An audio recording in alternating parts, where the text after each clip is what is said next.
Synchronization allows you to synchronize your screens to play content in time with each other. In this video, I'll show you how to use the Fusion Signage Sync feature to keep multiple screens in sync. Before we start, there's just a couple of prerequisites you'll need before using this feature.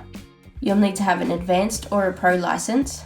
Your devices will need to be running a sync-capable app version.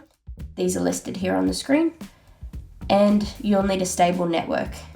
We also strongly recommend using identical hardware, as this will give you consistent results.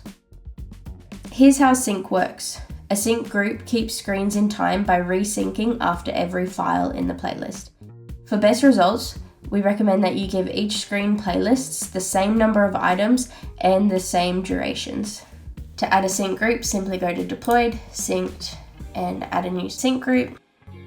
From here, give your screen group a name and select a synchronization server, whether you're using the Fusion Signage servers or you're using one of the devices to host the server. Select the screens that you want to move into the sync group. Click Move to Sync Group. Select the sync group that you created before and press Submit. You'll then find the screens sitting within that sync group under the Synced tab. Now, if you haven't already assigned the content to the screens, you'll need to do so now.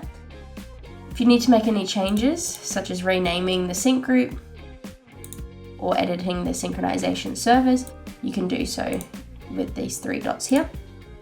If you delete a sync group while there's still screens within it, these screens will then be moved back to the individual section. For any troubleshooting advice, please see our support guide at support.fusionsignage.com.au. Otherwise, feel free to email us at support@fusionsignage.com.au.